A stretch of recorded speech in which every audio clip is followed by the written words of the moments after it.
The sea looked calm that morning, almost gentle, the kind of quiet blue that makes people forget how quickly water can turn cruel. Far from the busy shipping lanes and weekend fishing routes, a single research vessel drifted through open water where the horizon formed a perfect empty circle in every direction. Nothing broke the line between sky and ocean. No birds. No distant engines. No sign that the rest of the world even existed. On the forward deck stood a man who had spent most of his life studying coastlines that were already known, drawing careful borders around land that had long ago been measured and named. His name was Corvin Hale. He was not famous. Not adventurous in the way stories usually demand. Not the kind of person who searched for danger. He preferred certainty numbers, charts, quiet offices filled with maps. Yet now he stood in the middle of an unmapped stretch of sea, chasing a place that should not exist. Because 5 years earlier silence had swallowed someone he loved. The missing vessel had been small, privately funded, and scientifically ordinary. No treasure hunters. No secret mission. Just a short ocean survey led by Corvin's older sibling Lethra Hale, an oceanographer known for patience and careful thinking. The kind of scientist who trusted evidence more than imagination. Until the final transmission. Investigators would later replay that recording hundreds of times, searching for clues hidden in tone or background sound. What they heard instead was something far more unsettling. Wind moving across an open microphone. Soft distant surf. And Lethra's voice speaking slowly, as if choosing each word with painful care. We found land where no land should be. The shore is empty. But it feels watched. Then only silence stretching longer than comfort could survive. No distress call followed. No explanation. No storm strong enough to erase an entire crew. The vessel vanished as if the ocean had quietly decided to forget it. Officials called it navigational failure. Insurance companies called it an unfortunate loss. Time called it something people should eventually stop talking about. But Corvin never accepted endings that arrived without answers. For years the unanswered message stayed inside his thoughts like a door that refused to close. He studied ocean currents late into the night. Compared satellite drift patterns. Read forgotten maritime journals filled with stories modern science preferred to ignore. Friends slowly stopped inviting him out. Family conversations grew shorter. Ordinary life continued somewhere far away while Corvin remained fixed on a single impossible coordinate. Because somewhere beyond every printed map waited a question shaped like an island. And questions like that do not fade. They pull. Now the vessel's engines rested at a low quiet hum beneath his feet while pale morning light spread across the water, turning the surface into brushed silver. Corvin's hands lay lightly on the cold railing, steady, controlled, the posture of someone who understood that panic solves nothing. Still inside his chest, memory and hope pressed against each other like opposing tides. If the island existed, then Lethra's final words were real. If the words were real, then the disappearance was not an accident. And if it was not an accident, something in this empty ocean had chosen silence. Behind him, the hired crew moved with professional calm, yet their voices stayed low without anyone clearly deciding why. Over the past 48 hours, small details had begun to shift. Compass needles drifting a few degrees, then correcting. Depth readings changing where the seafloor should remain constant. Radio static bending into faint whisper like tones late at night. Nothing dramatic. Nothing provable. Just enough to disturb sleep. Corvin noticed every detail. He always had. Minutes passed slowly, stretching longer than they should. The wait time often bends near moments that matter. A navigation officer approached holding a tablet glowing with layered data lines. "We are close to your calculated coordinates," the officer said quietly. Corvin nodded, once taking a slow, careful breath. How far until visual range? Hard to say. Satellite imaging still shows only open water. Open water. The phrase felt heavier than it should. Because absence has weight. An empty chair in a familiar room. A silent phone that once rang every evening. A coordinate on a chart where a ship should answer but never does. Absence can press harder than presence. Corvin lifted his gaze toward the horizon again. Nothing. And yet the feeling remained. Not danger exactly. Not safety either. Something older than both. From the bow, a deckhand suddenly spoke, voice tight with uncertainty. "There is a color change in the water. Subtle at first.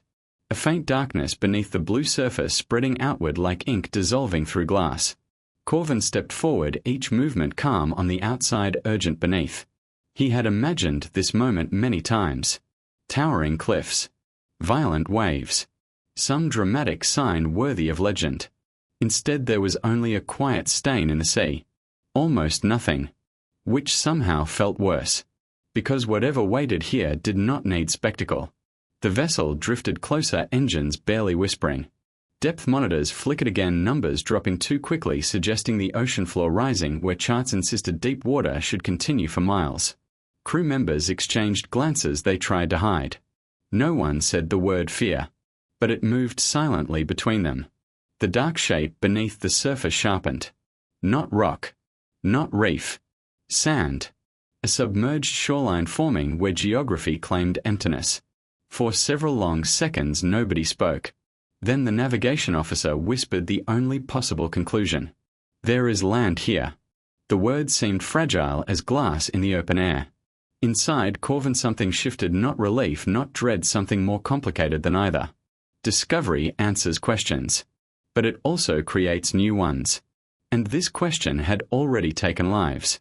They circled carefully, sonar tracing the hidden outline. The island was small, ringed by shallow water that distorted satellite vision. Easy to miss. Easy to hide. As sunlight climbed higher, pale sand finally broke the surface into clear view. No trees. No movement. No sound of birds. Just a quiet curve of land resting alone in endless sea. It looked peaceful. Yet Corvin felt the same cold tension carried in Lethra's final recording. The shore is empty. But it feels watched. Wind crossed the deck, bringing a faint scent unlike normal ocean air. Dry. Metallic. Like stone untouched by rain for centuries. Someone muttered that the place felt wrong, then quickly fell silent as if logic demanded embarrassment. Corvin said nothing. Because wrong was the closest true word. A small landing boat was prepared, ropes loosened, equipment checked, each motion careful and restrained. Control keeps fear from growing. Before stepping down, Corvin looked once more toward the distant horizon behind them. Open water in every direction. No nearby rescue. No witnesses. Only the island waiting. He wondered what Lethra had seen during those final hours. Had the sand looked the same? Had the air carried this same dry taste? Had silence pressed against the skin just like now? Or had something changed after arrival? A quiet thought formed, unwanted yet impossible to ignore. What if the island was not discovered? What if it was encountered? The difference felt important, though he could not explain why. The boat touched water with a soft hollow sound. One by one the selected team climbed in. Corvin last. As the rope slipped free, a strange sensation moved through him. Not simple anxiety. Something deeper. As if crossing an invisible boundary that might never allow return. The motor pushed them slowly forward across perfectly still water. No waves broke against the approaching sand. No birds circled overhead. No insects skimmed the surface. Just silence growing thicker with every meter. The closer they came, the stronger the sensation became. Not watched. Measured. As though the island itself were quietly deciding something. Corvin kept his thoughts disciplined. Evidence first. Emotion later. That had always been Lethra's rule. The boat slid onto pale shore with a soft grinding whisper. For a long moment nobody moved. Because arrival makes mystery real. And real things can hurt. Finally Corvin stepped out, boots pressing into unfamiliar sand that felt strangely warm despite the cool morning air. He looked slowly around. Nothing. Only empty land beneath open sky. Behind him the crew waited for direction. Ahead the island stretched inward toward low pale stone rising gently from the shore. No paths. No debris. No footprints. No sign any human had ever stood here before. Except, near the tide line, half buried in sand, lay a fragment of bent metal shaped unmistakably by human hands. Corvin knelt, brushing grains away with careful fingers, revealing weathered steel. Part of a name remained etched across the surface. Incomplete. Yet enough. Enough to stop his breathing. Because the letters matched the missing vessel that had carried Lethra 5 years earlier. A single impossible truth settled into the silent air. They had reached the right island. And whatever happened here had never truly ended. Corvin lifted his gaze toward the quiet interior where pale stone met thin shadow. One question formed slowly, the kind that changes everything once spoken. If the crew never left this shore, then where were they now? For several long moments no one spoke. Wind moved softly across the empty shore, carrying that same dry metallic scent that did not belong to any ordinary coastline. Corvin remained kneeling beside the half-buried fragment of steel, his fingers still resting on the weathered surface, as if letting go might erase the proof he had searched for during 5 silent years. Behind him, the small team waited, unsure whether to step farther onto the island or retreat to the safety of open water. Because evidence changes everything. Hope becomes real. Fear becomes real. Loss becomes real. Corvin finally stood, slowly brushing sand from his hands. His movements stayed controlled, careful, measured, the way a person behaves when emotion threatens to rise too quickly. "This is from their vessel," he said quietly. No one asked how he knew.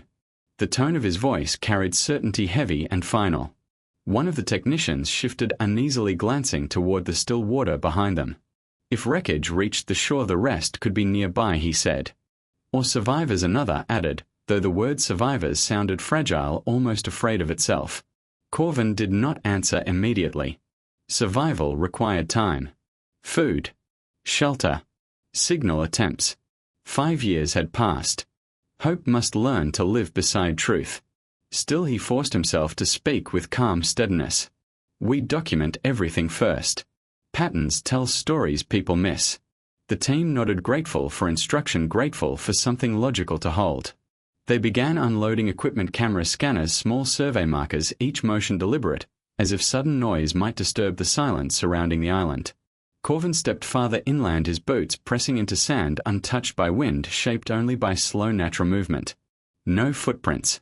No animal tracks. No scattered debris carried by tide. Nothing that suggested ordinary life had ever reached this place. Yet the metal fragment in his hand proved otherwise. Which meant the island revealed only what it chose. A low rise of pale stone waited ahead, smooth and rounded like bone worn by centuries of invisible weather. Beyond it, the land dipped slightly, forming a shallow interior hollow hidden from the sea. Corvin felt a quiet pull toward that hollow, impossible to explain, yet impossible to ignore. Lethra had described an empty shore, but the final message ended before describing what lay beyond. Perhaps answers waited there. He signaled for 2 crew members to follow, while the others remained near the boat, establishing a clear landing record. Each step inland felt strangely muted. The sand absorbed sound. The air carried no distant echo. Even breathing seemed softer, as if the island preferred quiet. Halfway to the stone rise, one of the scanners produced a faint, irregular tone. The technician checked the display, frowning. "There is metal below the surface," he said. "Not deep, maybe buried." Corvin's pulse tightened, though his expression stayed calm. They marked the spot and carefully brushed sand aside, using small field tools designed to protect fragile evidence. Within minutes another shape appeared. Curved. Paint faded. Edges torn by force rather than time. More wreckage. Not scattered randomly, but resting in a narrow line leading toward the stone rise. Like a path. Or a trail left behind. Corvin felt memory pressing harder inside his chest. Lethra had always believed that environments record events even when people disappear. Currents. Wind. Pressure. Movement. Everything leaves a pattern. And patterns can be read. He looked toward the pale stone ahead, suddenly certain the island was not silent at all. It was speaking slowly in fragments. They continued forward, uncovering small pieces every few steps, a broken handle, twisted railing, fragments of equipment too damaged to identify. No signs of fire.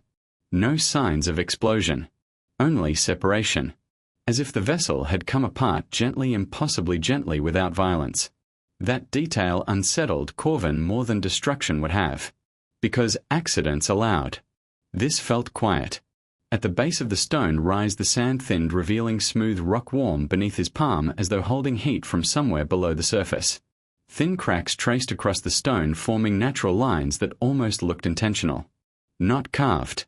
Not shaped. just arranged in ways the human mind wanted to understand. One crew member whispered that the place felt older than it should. Corvin understood the feeling. Geography usually follows rules. This island felt like an exception.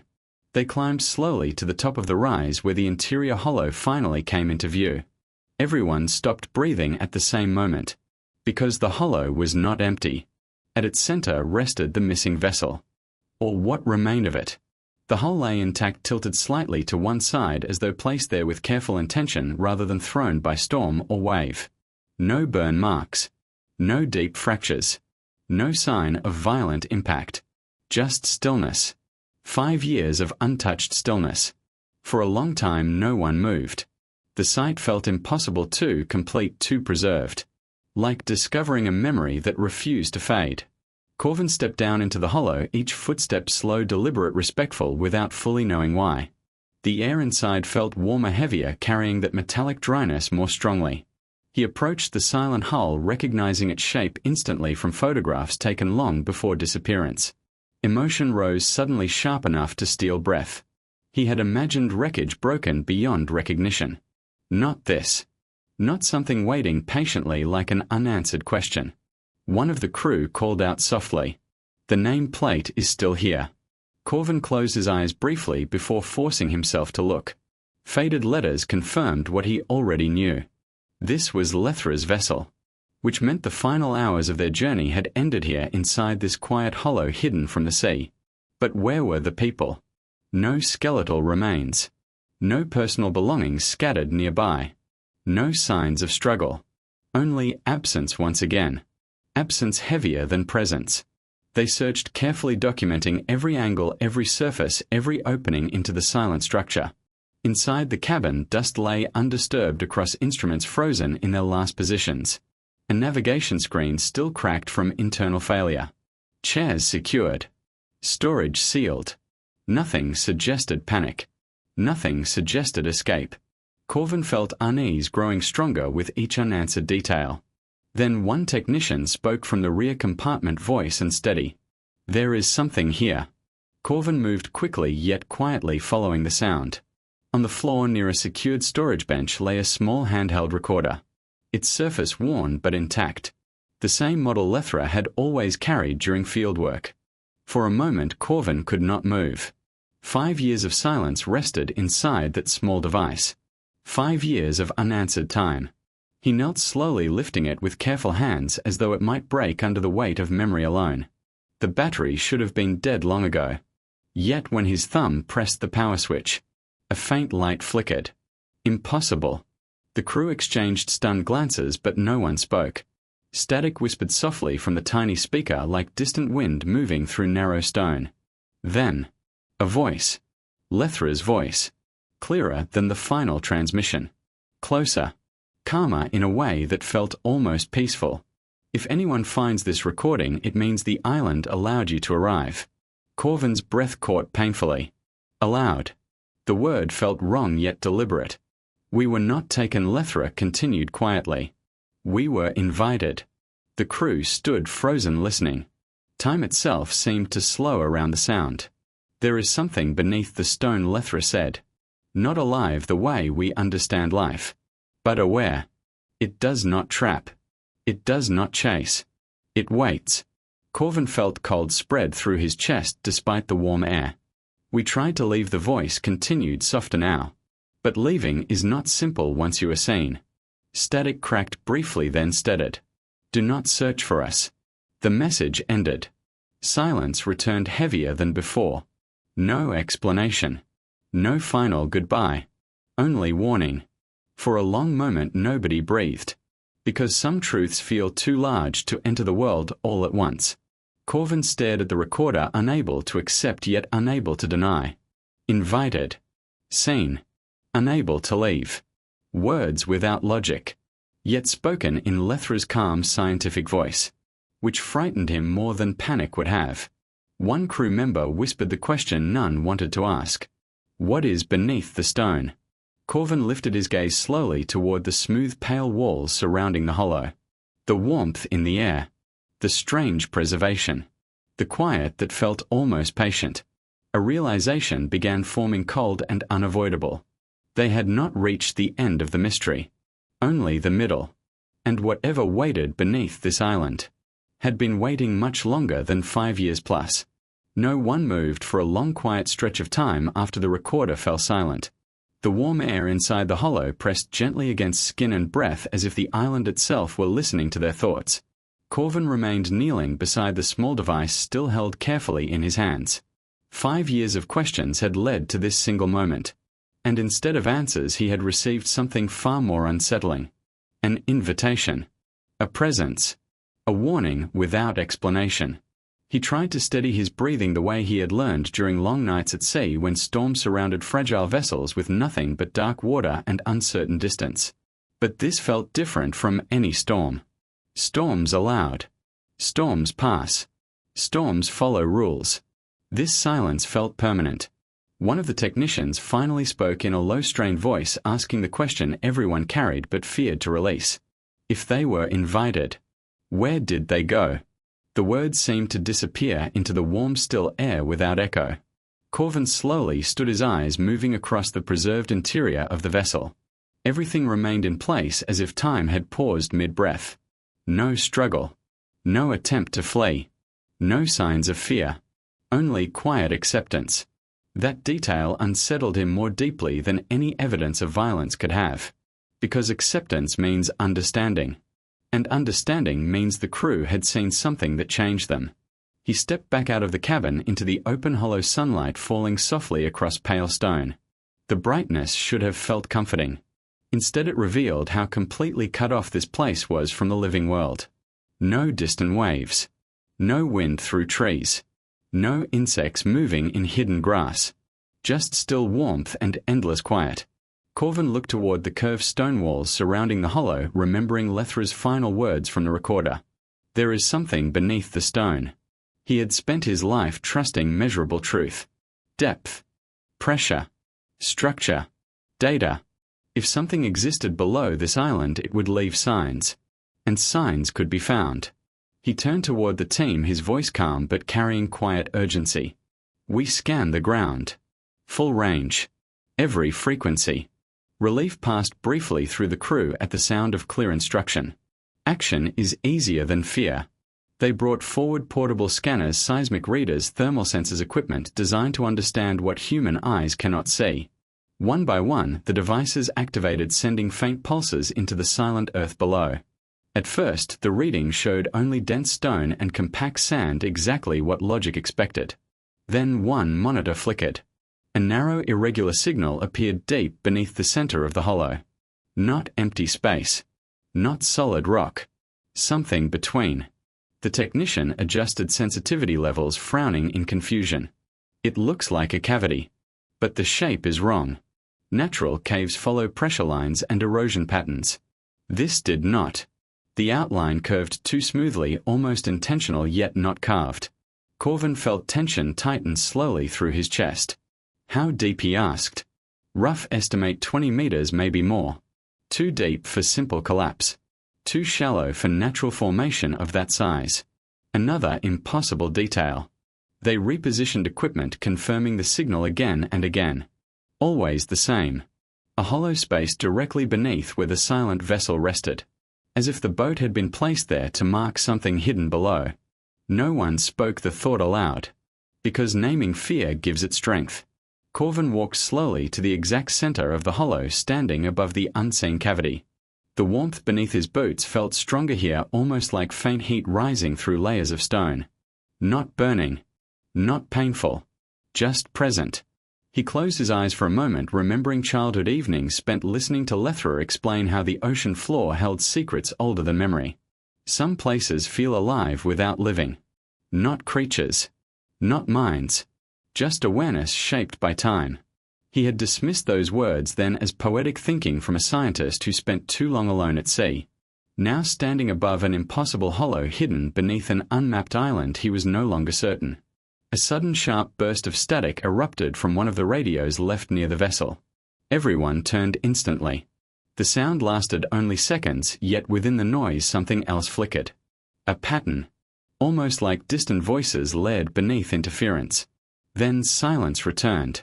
No incoming signal registered on any frequency. No nearby ships. No satellites crossing overhead. Nothing. One crew member whispered that the island might be affecting electronics. Another said nothing but stepped subtly closer to the boat as if distance from the center might offer safety. Corvin forced himself to remain still. Fear spreads quickly in confined silence. Control must spread faster. We stay focused, he said quietly. Document everything. His voice remained steady, but inside doubt had begun to grow. Because the recorder had worked. The radio had reacted. The ground held something impossible. Evidence was forming a shape he did not want to understand. Minutes passed as scanning continued, tension rising slowly like unseen water filling a closed room. Then the thermal reader produced a new signal. Faint heat movement far below the surface. Not flowing like magma. Not shifting like groundwater. Pulsing. Slow. Rhythmic. Almost like breathing. The technician stared at the display, unable to hide fear. Stone does not do this. No one answered. Because everyone knew that already. Corvin felt cold move through him despite the warmth underfoot. Lethra's words echoed again inside memory. Not alive the way we understand life. But aware. Aware. He had spent years searching for physical truth. Now he faced something that might not belong to ordinary definition. A quiet vibration passed suddenly through the ground, so soft it might have been imagined. Yet the sand near the vessel shifted slightly, proving it was real. Several crew members stepped back instinctively. The vibration stopped. Silence returned even deeper than before. Corvin realized with growing certainty that the island was not simply a location. It was an event still happening. A waiting moment stretched across years. And their arrival might have changed something. Another sound emerged then. Not from radios. Not from equipment. From below. A low distant tone felt more than heard, like pressure inside the ears during deep descent underwater. The crew froze completely. The tone lasted only a few seconds. But in that time Corvin felt something impossible. Attention. Not hostile. Not welcoming. Just aware of being observed. His heartbeat slowed instead of racing, a strange calm spreading through him that did not feel entirely his own. He understood suddenly why the missing crew had shown no signs of panic. Because whatever waited below did not create terror. It created stillness. The tone faded. The warmth beneath the ground softened. Equipment readings returned to near normal as if nothing had happened. Several crew members began speaking at once, voices unsteady, suggesting immediate departure. We have enough evidence. We should leave. This place is not safe. Corvin listened without interruption. Every instinct of survival agreed with them. But another truth stood heavier inside him. If they left now, the silence would remain forever. And Lethra's final message would never be fully understood. He looked once more at the quiet vessel resting above the hidden hollow. 5 years waiting. 5 years untouched. As if expecting someone specific to arrive. A realization formed slowly and terribly clear. The invitation in the recording might not have been meant for the original crew. It might have been meant for him. His hands trembled slightly, the first visible crack in his calm control. Because accepting that thought meant accepting responsibility for whatever happened next. One technician asked directly what he was thinking. Corvin answered with quiet honesty. I think it is still waiting. Waiting for what someone whispered. He looked down at the warm, silent ground beneath his feet. For an answer. The words settled heavily across the hollow. No one argued. No one agreed. Because sometimes truth arrives without proof yet feels undeniable. A faint new vibration moved through the stone, then softer than before, almost gentle. And in that moment Corvin understood something that filled him with equal parts fear and sorrow. If the island was waiting, then leaving might not end the story. It might only delay it.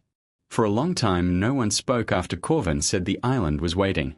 The words did not sound dramatic or heroic. They sounded quiet and tired. Like truth that had taken years to reach the surface. Around them the hollow remained still, bathed in pale sunlight that carried no warmth of comfort, only the steady presence of something older than fear. Several crew members stood near the landing path, Their bodies turned halfway toward the sea as if ready to leave the moment permission existed. Others remained frozen beside the silent vessel, unable to look away from the place where 5 years of mystery had ended without explanation. Corvin felt the weight of every second pressing gently against his thoughts. All his life he had trusted evidence, measurements, clear beginnings and clear endings. But nothing here followed those rules. The recorder had spoken. The ground had answered. And the warmth beneath the stone felt patient rather than dangerous. He realized then that fear had slowly changed shape inside him. At first he feared loss. Then he feared truth. Now he feared leaving without understanding. Because unanswered silence can follow a person longer than grief. A soft tremor moved again through the hollow, barely strong enough to disturb the sand, yet strong enough that everyone felt it at the same moment. No one ran. Not because they were brave, but because the vibration carried no threat. Only awareness. Corvin stepped slowly to the center of the hollow, once more standing directly above the hidden space below. His breathing felt unusually calm, each inhale smooth, each exhale steady, as though the island itself were guiding the rhythm. Behind him someone whispered his name, asking what he intended to do. He did not answer immediately, because the truth forming inside him felt fragile. And speaking fragile truths too quickly can break them. Instead he looked at the silent vessel one last time, imagining Lethra standing there years earlier, listening to the same quiet tone rising from beneath the earth. Had they felt this same calm? This same strange acceptance? This same sense that fear was no longer the right response? A memory surfaced then, gentle and clear. Lethra once explaining that not all discoveries are meant to be taken back to the world. Some are meant only to be witnessed, to change the person who sees them. At the time he had argued that knowledge must always be shared, that mystery exists to be solved. Now he was no longer certain, because whatever waited beneath this island had not hidden itself with violence. It had simply waited for someone willing to listen without trying to control it. Corvin finally spoke, his voice low but steady. "I do not think it wants anything from us." The crew watched him silently. He continued, choosing each word with care. "I think it only wanted to be known. And once known, to be left in peace." The idea sounded impossible. Yet nothing here had behaved like danger. No attack. No trap. No attempt to stop them from leaving. Only presence. Another faint warmth pulsed through the ground beneath his boots, softer now, almost like a distant heartbeat slowing toward rest. Corvin felt sudden emotion rise inside his chest, not sharp like grief, but deep and quiet like understanding arriving after long resistance. He realized then that the invitation in the recording had never meant come here. It had meant see this. And now he had. Which meant the waiting might finally be ending. Tears blurred his vision for the first time since arriving, yet he did not try to hide them. Some moments are too honest for pride. He spoke softly, though no one had asked a question. "I spent 5 years trying to bring Lethra home." His voice trembled once, then steadied. But maybe this was never about bringing anyone back. Maybe it was about letting them stay where they chose to remain. The words settled across the hollow, gentle and final. No one interrupted. Because everyone understood that something important had just ended. The ground beneath the stone released one last subtle vibration, warmer than before, yet fading quickly like heat leaving sunlit sand after evening arrives. Corvin felt the calm inside him deepen rather than disappear. Not emptiness. Not loss. Peace. A peace he had not allowed himself to feel for years. He closed his eyes, breathing slowly. "Thank you," he whispered, not knowing whether he spoke to the island, to memory, or to Lethra. Perhaps all three. When he opened his eyes, the warmth beneath his feet had faded completely. The air felt ordinary again. Still quiet. But no longer watching. Just an empty hollow beneath open sky. One technician checked the scanners again, confusion replacing fear. "The cavity signal is gone," he said softly. Another confirmed. Thermal readings normal. No movement. Nothing unusual. As if the hidden presence had simply rested. Corvin nodded once, unsurprised. Because some endings leave no evidence. Only change inside the person who witnesses them. He turned slowly toward the path leading back to the shore. For the first time since stepping onto the island, he felt no pull to remain. The waiting was finished. And so was he. The walk back to the landing boat felt longer than before, though no distance had changed. Each step carried quiet reflection rather than tension. Behind them, the hollow remained still, the silent vessel resting peacefully beneath pale light, untouched by wind or time. No one spoke as they reached the shoreline. Words felt unnecessary after something that could never be fully explained. The sea looked different now. Not threatening. Not mysterious. Just wide and patient, the way it had always been. Corvin paused before stepping into the boat, turning for one final look at the empty island. From this distance nothing seemed unusual. Just sand. Stone. Sky. No sign of hidden warmth or silent awareness. Anyone passing by would see nothing at all. And that felt right. Some places are not meant for maps. He stepped into the boat without hesitation. The motor started softly, carrying them away across calm water. No tremor followed. No sound rose from the shore. Only distance growing slowly between the living world and the place that had waited so long to be seen. Halfway back to the research vessel, Corvin felt something unexpected. Relief. Not because the mystery was solved, but because it no longer needed solving. Grief had loosened its hold, replaced by quiet acceptance deeper than answers. For the first time in 5 years, the future felt possible again. When they climbed back onto the main deck, the ordinary sounds of equipment and wind felt strangely comforting. Life continuing as it always does. One crew member asked gently what he planned to report. Corvin looked out across the endless horizon, thinking carefully. Then he gave the only truthful answer that mattered. We found nothing dangerous.